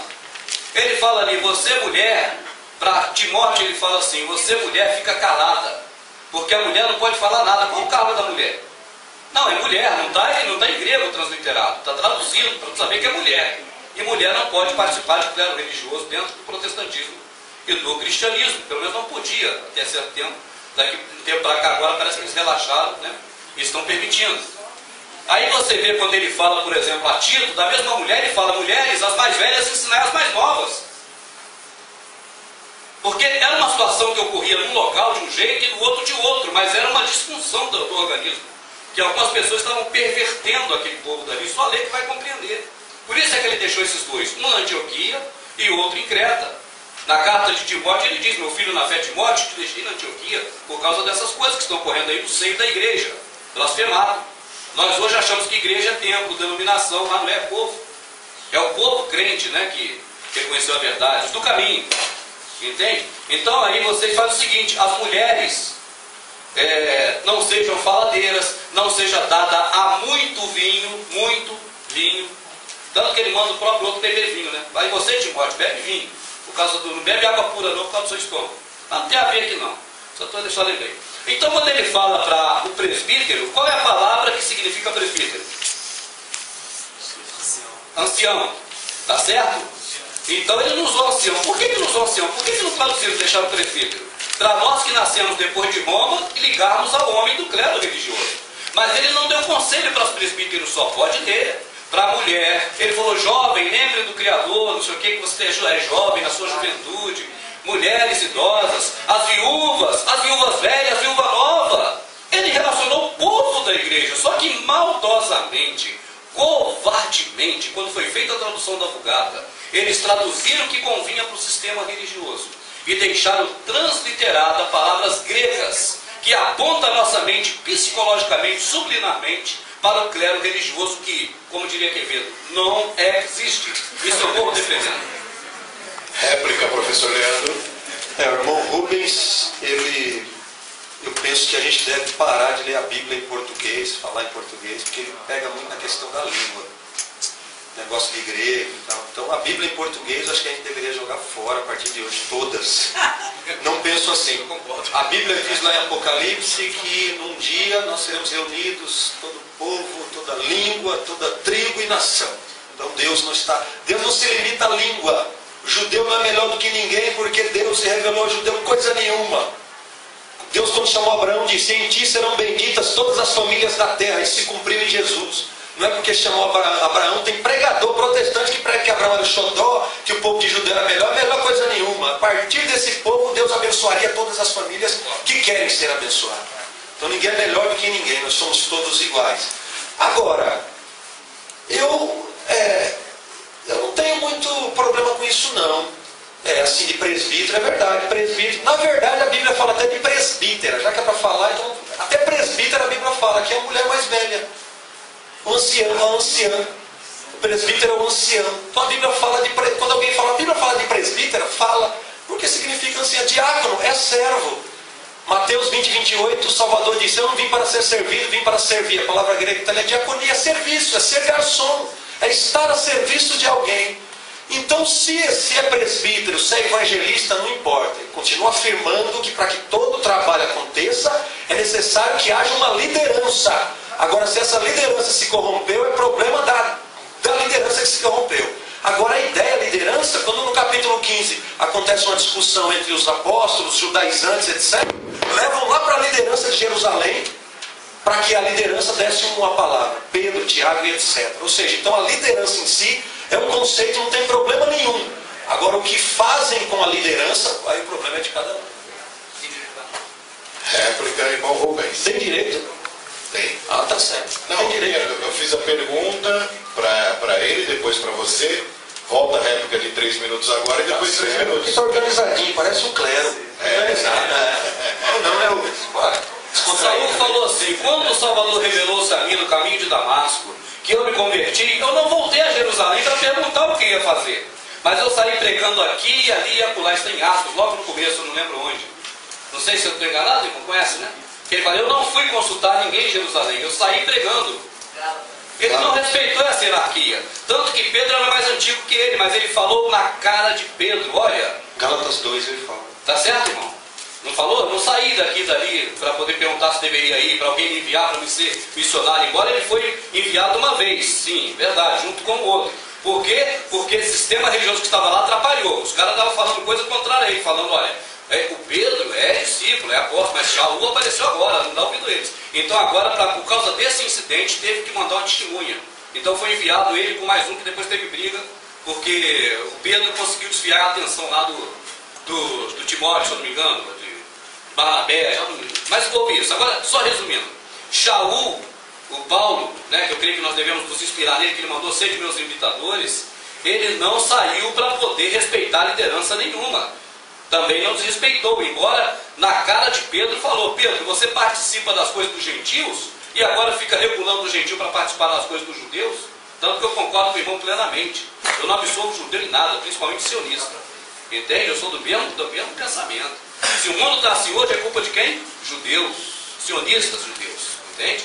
Então eu sou da mesma visão do irmão. Agora, quanto à questão dessa liderança de 2 minutos ainda, eu vi Saul, que eu imito, pelo menos busco imitar de alguma forma, não respeitando alguém para ser seu líder e para poder dar obediência a homem.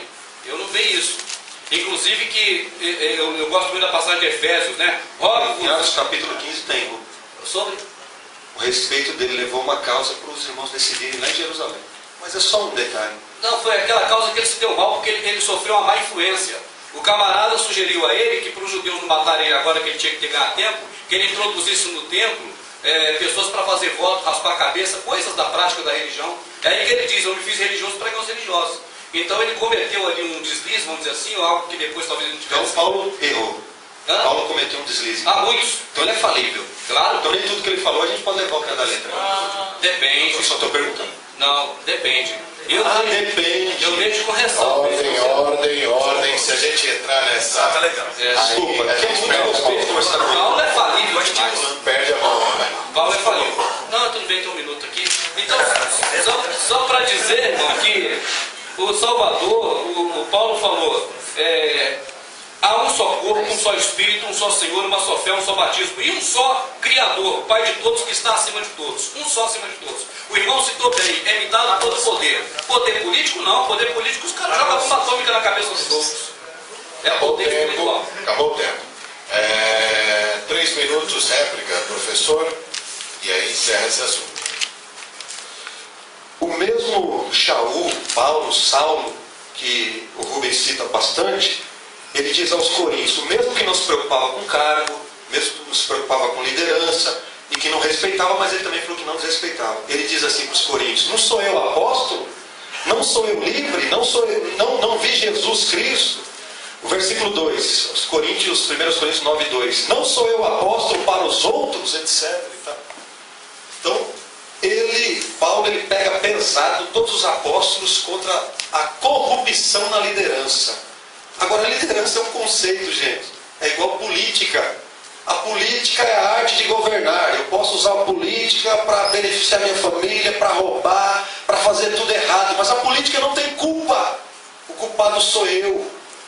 Então Deus vai ter que condenar a política, o conceito liderança. O conceito não é condenado e não pode ser condenado porque não fala por si só. Eu que pego o conceito e faço dele uma coisa boa ou ruim.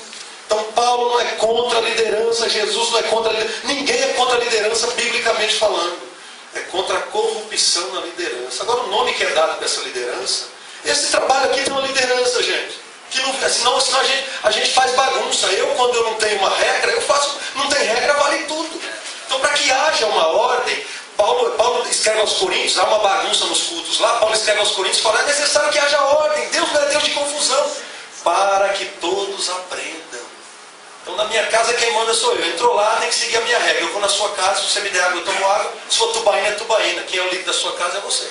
Agora eu vou contra o conceito de liderança, não, eu posso ser contra a corrupção de alguns líderes. Alguns líderes são corruptos, eu sou contra. Agora a liderança em si, isso é tranquilo, a salvação é pela graça. Encerrada essa primeira parte, nós vamos aqui tentar entrar no segundo bloco com só uma resposta, a não ser que não seja satisfatória.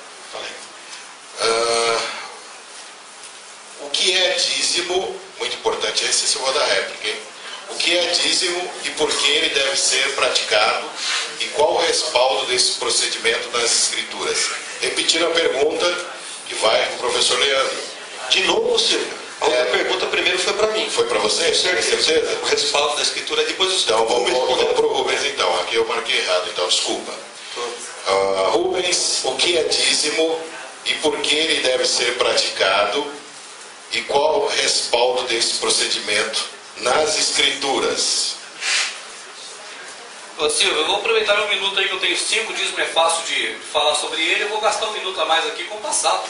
Posso nesse minuto, não posso? Você tem 5 minutos. Então, só dizer que a política é algo humano, algo físico humano, não tem a ver com o conceito espiritual, nem de levar ninguém para o céu. Leva para o Congresso, para a Câmara, para o Senado, mas não para o céu. Então não tem como a gente avaliar uma coisa de liderança política como religiosa ou espiritual, entende? Estou comparando só a palavra, o conceito.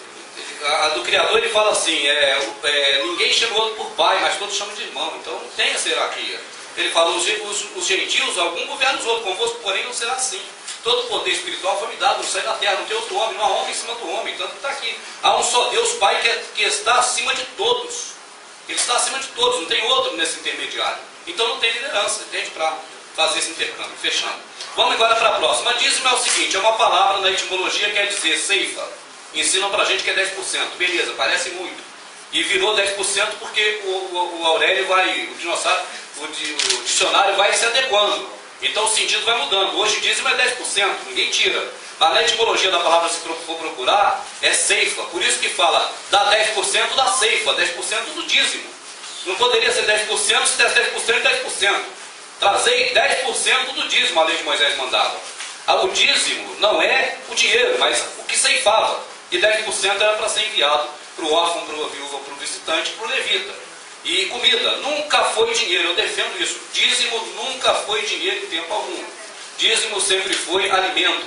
Alimento para o Criador porque é o que ele dá. Um homem fabrica dinheiro? Não, ele mandou falar, dá dinheiro a César, porque o homem fabrica dinheiro, o dinheiro é dele. Agora o que é do Criador, dá ao Criador. Porque quando ele disse assim, eu tive fome e me deu de comer, a comida é ele que dá, quem rega a terra é ele. Então ele mandava trazer para ele parte do que era dele, a comida da terra. Nunca foi, de maneira nenhuma, dinheiro. A única vez que fala em dinheiro é que se estiver longe do lugar que eu escolherei para ali botar o meu nome, no caso de Jerusalém, que não tem o nome dele no blasfemado, só no Yalchoru, que é o hebraico antigo.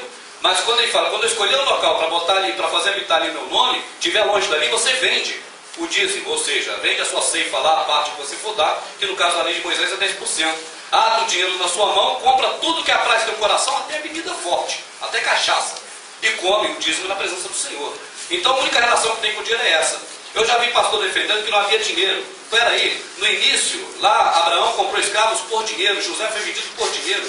É mentira, já existia dinheiro. Então, quando fala isso para mim, não é argumento palpável, que existia dinheiro. Agora, na Escritura eu gostaria, até se o irmão puder, que é uma coisa que eu falo muito nos meus vídeos, que abra a Bíblia e me mostre um local que tem dízimo de dinheiro, porque eu nunca vi. Então o que está aí, eu não vejo como dízimo da Escritura. Até porque o dízimo era um preceito da lei de Moisés, está bem determinado e Hebreus confirma quando diz, porque pela lei, apenas os levitas têm direito de tomar dízimo. Eu não sei se os pastores de hoje são da tribo de levita. E é pela lei de Moisés que a gente conhece que não estamos mais nela, mas estamos da graça. Nós nunca estivemos nela, porque nunca fomos hebreus. É outra coisa que eu defendo, a lei dos hebreus é para os hebreus, não para nós. A lei do Criador para todo mundo, universal. Mas a lei de Moisés para os hebreus. Então, assim sendo, o dízimo para mim nunca foi dinheiro. O dízimo nunca foi para sustentar sistema religioso, mas sim para os levitas que não tinham herdade, não tinham possessão, e para os órfãos, viúvo estrangeiro, porque tem justificativa. Inclusive diz, porque Israel também foi peregrino em terras estrangeiras. Então o estrangeiro que estiver em Israel tem direito também do dízimo.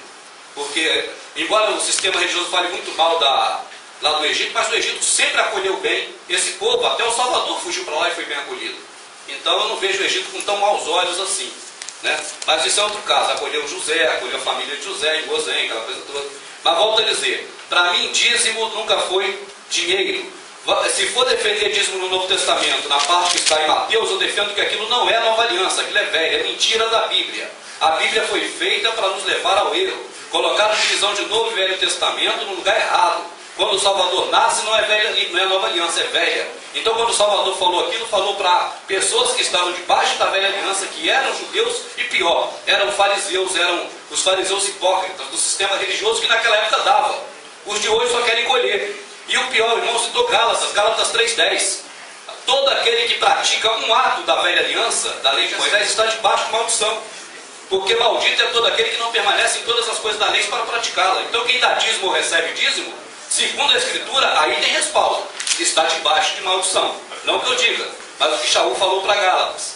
Porque não tem como dizer que dízimo não é elemento da lei. Abraão deu antes, tudo bem. Pegou a ceifa que ele fez lá dos reis, que ele matou, para resgatar Ló. Pegou o melhor dos roubos, que está escrito despojo carinhosamente, e deu para Melquisedeque. Encerrado o tempo, para o professor Leandro a mesma pergunta. O que é dízimo e por que ele deve ser praticado? Qual o respaldo desse procedimento nas Escrituras? 5 minutos. Concordo com o Rubens em quase tudo. Eu só acho perigoso quando a gente fala o sistema, todos os pastores, tá? É meio complicado generalizar, mas tudo bem. Talvez seja o costume dele, então a gente respeita. Costume é costume. Mas eu desconcordo em quase tudo. Concordo plenamente, rapaz. Eu frequentei uma faculdade católica e o que mais pega a liderança da igreja católica é em relação à pedofilia. O pessoal fala, é pedófilo, é homossexual. E no meio protestante evangélico é o problema que a gente tem. Nós que frequentamos o templo evangélico, por assim dizer, somos chamados de ladrão. Até parente meu fala que eu sou ladrão, porque a questão do dinheiro pega mesmo, é muito difícil. Agora, como eu disse que concordo em quase tudo, concordo que o dízimo era dado das coisas, da comida da época, da plantação, etc.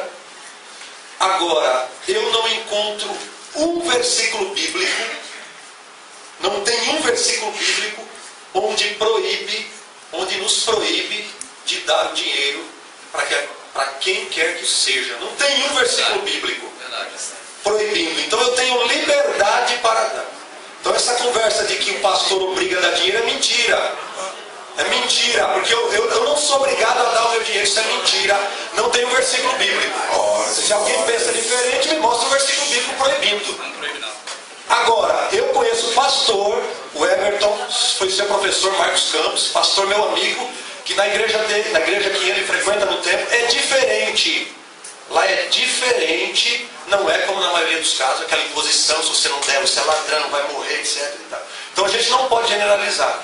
Agora, em relação, então eu concordo com quase tudo, concordo com o que há de sem vergonha no meio, e lidar com dinheiro é difícil.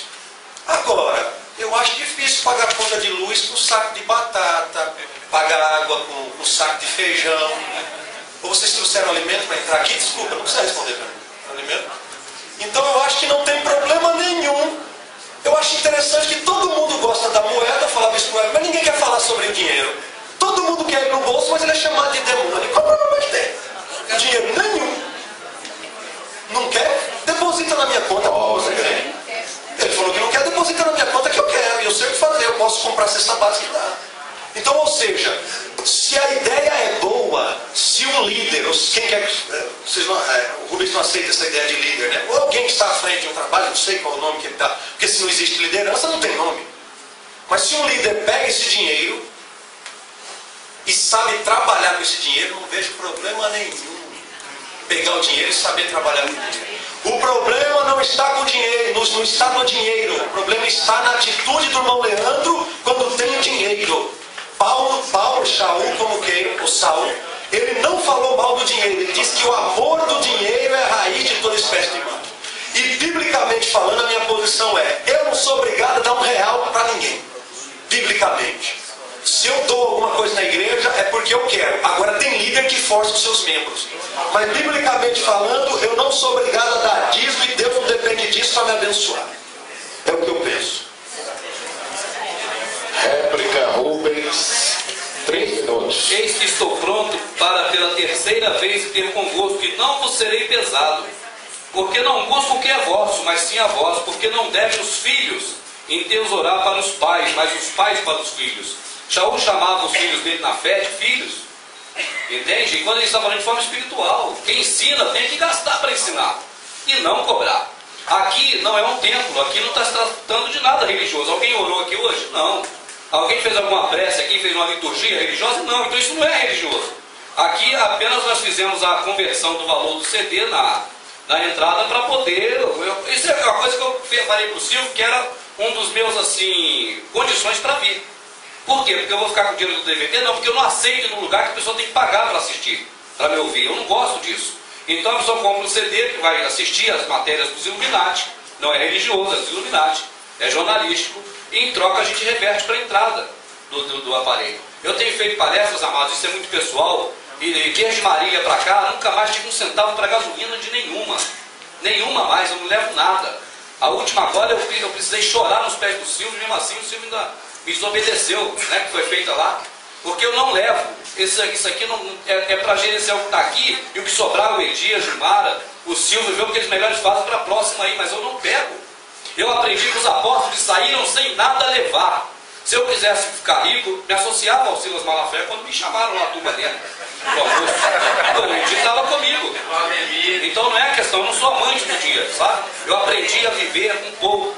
Então eu sou muito restrito com essa questão de dinheiro. Eu prego contra o dinheiro para mim é Deus mamon, é poderoso, pode muita coisa, entende? É muito perigoso esse Deus. Eu não vejo com bons olhos. Eu tenho 2 minutos ainda. Então, amados, a questão do dinheiro, né? Inclusive o irmão citou que tem que ter dinheiro para pagar a luz, que não paga com batata. Eu pergunto, que luz é essa? De onde? Vou pagar energia de quê? Eu vou sustentar o quê com esse dinheiro? Não me fala de templo não, porque aí é outro problema.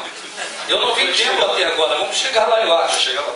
Né? Eu não vi necessidade de templo. Ele falou onde tiver 2 ou 3. Ele não falou 4 nem 1000. Onde tiver 2 ou 3. Por que 2 ou 3? Porque eu vou falar para mais um se tiver mais um ali outro. 2 ou 3 duro, né? Sem dinheiro. Não, para falar na rua. Ordem. Eu vou na rua pregar. Como nós temos feito, nós temos ido na rua, pregamos. Mas vai com dinheiro sempre. Não, você fala com a pessoa com 1 ou 2 na rua. Eu não faço isso como alguém que tem eu não estou mandado por ninguém, eu faço como Shaul. E ele imposta essa obrigação. Aí nisso não pregou o evangelho. Eu mesmo me patrocino. Agora, eu trabalho, eu fabrico DVDs com a minha locução, e vendo as minhas notícias. E eu vou comprar hoje com dinheiro o seu material. Com esse dinheiro. Obrigado, vai ajudar a caminhar. Batata, Mas isso daqui hoje eu não levo nada. Mas eu vou comprar. Com dinheiro. 15 minutos. castigado em 30 segundos na próxima resposta. Meu Deus. Não pode Tô sem interceder. dinheiro, castigo. Dizem que tempo é dinheiro. Réplica, Leandro. Nós vamos chegar, eu estava aqui procurando, eu anotei aqui, você vê a colinha assim mesmo, na mão mesmo, Silvio. Olha aí, o Rubens está com mais dinheiro do que eu, a folha dele é mais bonita que a minha. Mas nós vamos chegar aqui numa parte que a pergunta é em relação ao pastor receber salário. Aí o pau vai cantar quando chegar aqui. O Rubens falou o seguinte, que ele aprendeu a viver com pouco. Eu esperava ele falar, aprendi a viver sem dinheiro. Ele falou, também não. Ele falou, aprendi a viver com pouco dinheiro. E eu tive que aprender na marra a viver com pouco. Também na marra. Não sei, eu na marra eu tenho que aprender. Gente, eu frequento o sistema religioso, como queira evangélico, há 17 anos. Eu não tenho carro. Eu não consegui comprar carro ainda. Hoje o Everton me deu uma carona, está aí com a gente. Mas eu penso que essa relação com o dinheiro no meio evangélico é muito delicada. Estão tentando arrancar a lã da ovelha, desculpa usar esse termo do Velho Testamento, mas eu não vejo mal em pedir dinheiro. Eu me preocupo com a causa. Eu frequentava a beira de campo e o pessoal fazia um rateio para fazer churrasco e tal, e eu ajudava. Eu não vejo mal nenhum em se relacionar com dinheiro. Até o Salvador se relacionou com dinheiro quando se fez necessário. Agora, aquilo que é espiritual, etc., aquilo que é de Deus, dê a Deus o que é de Deus e a César o que é de César. O que estão fazendo com dinheiro, aí já é um outro departamento. Agora, a Bíblia não fala mal do dinheiro, não. E também não obriga a gente a dar dízimo, isso não é bíblico. Então, eu concordo com quase tudo que ele falou. Deu? Tudo bem. Encerrado. Vamos para a próxima pergunta. Ao irmão Leandro. O Natal deve ser comemorado? Se deve, por quê? Onde tem respaldo isso nas Escrituras? É muito simples. Não tem nenhum versículo bíblico que me afirme que eu devo comemorar o Natal. Se não tem nenhum versículo bíblico, não deve. Eu não devo. Agora, se a pergunta fosse, pode, aí já é outro departamento. Mas não devo não, porque a Bíblia não diz que eu devo, então não devo. Estou satisfeito. Nenhuma obrigação. Satisfeito? Estou satisfeito. Agora, se a pergunta fosse, pode comemorar, aí seria Resposta, Rubens. O Natal deve ser comemorado porque 5 minutos. Ô Silvio, na verdade, um dever de comemorar acho que ninguém tem. O povo comemora porque é idólatra. Porque aprendeu, porque nasceu depois de Roma. Se o povo tivesse nascido antes de Roma, jamais... Rapaz, é o que eu falo sempre, nós nascemos num período terrível, depois de Grécia e Roma, porque todo o lixo do paganismo foi transformado em cristianismo, numa cápsula, e foi trago para os nossos dias. Então nós adoramos a Mitra. Nós fizemos tudo aquilo que os povos pagãos faziam para a Mitra, mas dizemos que é Jesus. E que é bom comemorar o aniversário dele. Então, a pergunta foi... A pergunta é, o Natal deve ser comemorado? Não deve, porque... Se deve, por quê? Não deve ser comemorado porque não há obrigação de comemorar, entende? Se houvesse obrigação, deveria obedecer à lei, né, que manda. Mas não deve. Agora também eu creio que não pode comemorar. As pessoas não fazem bem em participar de festa religiosa. O camarada vai para a gafieira dançar com a esposa ou com a namorada, isso não é religião. Isso é uma coisa social, humana. Desde que ele não vá ali cometer nenhuma coisa que seja pecado, né? Mas dançar ou cantar não é pecado. Tá certo? Agora, se ele vai participar de uma ceia de Mitra do Natal, que é a ceia do Natal, a partilha de presentes, que era o ato pagão dos nórdicos, a árvore do Natal, que é o pinheirinho de Tamuz, né? Todos esses elementos de paganismo, que é uma receita de bolo, são ingredientes terríveis que o Criador abomina, coisa de outros deuses. Eu creio que ele deve, se ele souber disso, nunca mais ele querer olhar para uma árvore de Natal ou ter nojo desses enfeites, que são enfeites diretamente contra o nosso Criador, que Roma, além de muitos outros, esse também cristianizou.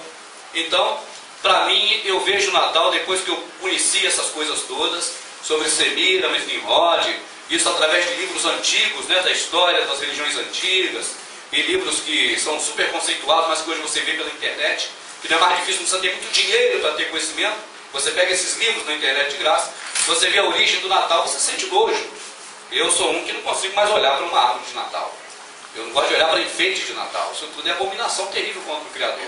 Porque ela parte diretamente de um princípio religioso, né? E sendo religioso, é uma coisa que é contrária. Eu digo religioso porque é espiritual, né? É coisa de adoração a outros deuses. Isso não tem como dizer que não é. Na Escritura nós vemos, por exemplo, um aniversário, não foi do Salvador, foi aniversário de João Batista, presente cabeça do mau homem nascido de mulher. Outro aniversário foi do Faraó, presente cabeça do padeiro. Eu vi Jeremias amaldiçoando no dia que nasceu o Jó também. Então não sei se esse negócio de aniversário, seja do Criador, do Salvador nosso, se é visto com bons olhos. De forma religiosa, não falo de comemoração humana. Não falo de coisa humana normal de você no dia a dia. Mas quando diz respeito à festa religiosa, eu abro meus olhos. Porque eu cansei de desagradar o meu Criador que me deu o ar que eu respiro. E que eu vou ter que pagar por ele. É precioso esse ar. Posso falar assim? Encerrou? Réplica, irmão Leandro, 3 minutos. Ô Silvio, só um comentário. O Rubens, eu penso que é por conta do vasto conhecimento dele, ele não se atém. A pergunta é muito simples. Deve ser comemorado? Se deve, por quê? Ele respondeu não, não deve, aí deu uma aula pra gente, eu aprendi muito. Depois eu quero comprar material dele. Mas não é. Tem ideia de graça, não precisa pagar não. Rapaz, mas hoje eu trouxe dinheiro, se eu não pagar, eu vou ficar com mais. Professor, é o seguinte, a resposta, você tem 5 minutos. Ah, tá certo. O que você vai falar nesses 5 minutos? Se você for falar do Palmeiras, do Corinthians... Não, do Corinthians não, do Palmeiras você fala. Então, o senhor tem 5 minutos para responder. Nós vamos zerar o relógio aqui novamente. Não, mas tá bom. Você tem direito à réplica de 3 minutos, iniciando a partir de agora. Não, mas tá certo. Por favor. Eu entendi. É porque eu fico assim com receio de passar a impressão para o público que eu disse que pode e tal. Não disse isso. Eu me ative a responder a pergunta. O Natal deve ser comemorado? Não. Se não, por que não deve ser comemorado? Minha resposta é negativa. Porque eu não vejo nenhum versículo bíblico me mandando comemorar o Natal. Mas você pode amplificar, por exemplo. Não é, desculpa a minha introdução, eu sou entrevistador, então eu não aguento, né? Mas, por exemplo, por quê? Não se deve comemorar. Por quê? Porque não é o aniversário de Jesus. Porque não há respaldo bíblico. Porque em tal lugar diz que isso não deve ser feito. A minha questão, Silvio, porque como o Rubens conhece o assunto, aí dá a impressão que eu respondi o contrário. Não, eu me ativo a responder que não devemos comemorar. Eu não quero causar essa impressão. Tranquilo. Rubens, réplica, 3 minutos. Não, Silvio, eu me detenho na questão da religiosidade, ou seja, por exemplo, quando eu falo religioso, não é do termo religião, religamento, eu falo de um preceito de, vamos dizer, de prática de culto divino, ou qualquer coisa assim, que a Escritura não vê com bons olhos. E nesse caso, você fazer uma festa comum que não seja nada religioso, ou qualquer ato que não seja religioso, eu não vejo nisso, se não tiver pecado normal, que a gente sabe que é pecado, eu não vejo nada negativo. Mas uma festa que é religiosa, ela já é negativa na minha visão, na essência dela. Porque ela nasceu do paganismo de culto aos deuses estranhos. E o nosso Salvador não tolera que nós venhamos a ir após outros deuses. Então quando você comemora Natal, você está indo sim após outros deuses. E do nome é Deus Sol Mitra. Porque dia 25 de dezembro é o dia do nascimento do Deus Sol Mitra, é o solstício de inverno, no hemisfério sul. Assim o que eu digo é que isso é uma festa religiosa, contrária à vontade do Criador, e quem quer obedecer ao Criador não vai após outros deuses. Quem me deu o ar que eu respiro não foi Mitra. Quem me deu a saúde que eu tenho, tudo que não é, eu digo o que o homem dá, eu digo o que o Criador deu. Não foi Mitra. Então eu não vou de maneira nenhuma fazer algo contrário à vontade de Mitra, indo após outro que não me deu nada disso, entende? Eu creio que é uma traição. É uma coisa de marido com mulher traindo, é coisa desse tipo, um amigo com outro. E muito mais sério, porque está traindo aquele que nos deu a vida. Então eu vejo com muita seriedade a questão religiosa voltada para outros, vamos dizer, outros deuses, vamos dizer assim, entende? De adoração, ou de louvor, ou de fazer qualquer prática, daquelas que Israel fazia, como bem disse o irmão, aquele povo de Israel vacilava, como diz, pisou muito na bola com isso. Então, de maneira nenhuma, eu falo para as pessoas para continuar comemorando, tendo árvore de Natal, porque se conhecer a história de cada elemento do Natal, vai ter nojo. O bom velhinho era um pedófilo que gostava de vigiar as meninas, pagava para ficar vendo as menininhas, esse Nicolau. Então é tudo uma podridão, entendeu? Esse negócio que não vai acessar, mais nojo dá. Eu não vou nem te falar que eu fico... Eu não me exalto com nada, cara, mas quando eu falo dessas coisas, eu fico exaltado, eu fico me controlar. Fica da cor de Papai Noel. Eu fico igual o Papai Noel Peregrino. É sério, irmão. É porque quando a gente conhece, irmão, a gente não, entendeu? Não tem dor. Quando passa a conhecer a essência da coisa, E vê que você contextualiza com tudo que tem de informações sobre esses Ô, Rubens, e sem contar também, agora fugindo um pouco da religião, o comércio que há nisso é uma coisa absurda. É verdade, só tem aspecto negativo. Você não tem assim o que pode tirar de positivo disso, a não ser a reunião com a família, mas poderia ser em qualquer época. Pronto? Pronto. Então vamos agora à pergunta ao Rubens. O que é a Santa Ceia e ela deve ser praticada? Esse deve aí vai pular de novo para a questão do... 5 minutos. Irmãos, é outra coisa que eu defendo, né, nesse conhecimento que eu tenho analisado a Escritura, sem buscar livros ou sem buscar outro entendimento, mas só na Escritura por ela. Eu não vi essa Santa Ceia tendo cabimento em lugar nenhum da Escritura. Eu não vejo ela aparecendo em lugar nenhum. Volto a dizer, qual a origem do problema? Não sei se de todos, mas de muitos, é o sistema religioso ter passado por Grécia e Roma.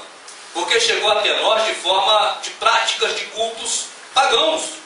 Então a ceia mitraica, que era a partilha, tá certo? A partilha mitraica é quando os soldados de Roma pegavam os objetos de roubo, carinhosamente chamados de despojos, e faziam a partilha, e ali tinha uma solenidade religiosa a Mitra, o deus da guerra, o deus Sol. E isso foi perpetuado para nós. Então a partilha no sistema religioso se transformou na missa, a palavra é a mesma. Se transformou na Eucaristia, a palavra é a mesma. E que virou a ceia evangélica e a ceia da hóstia católica. Só que eu não encontrei na Escritura lugar nenhum que respalda isso, em lugar algum. O que eu vi na partilha, vamos dizer, no termo conhecido de igreja primitiva, que eu não gosto de usar, mas vai se entender melhor, era a partilha de bens, que cada um vendia o que tinha e partilhava com quem não tinha. Então todos tinham o quê? Comunhão. A comunhão daquela época não é igual hoje. Hoje comunhão é estar junto batendo palma e cantando não sei para quem em algum lugar. Essa é a comunhão de hoje, mas na época, na origem, não era partilhar, todos tinham tudo em comum. Era partilha. Então essa partilha que virou missa, associada ao catolicismo, virou na verdade uma prática religiosa da hóstia e do sangue. Aí o ponto alto da missa católica até hoje é esse ponto, a hóstia e o sangue, né, o vinho. Só que Lutero, quando reformulou a igreja católica, ele não derrubou a casa e fez outra, e muito menos fez uma casa nova, ele reformou a véia.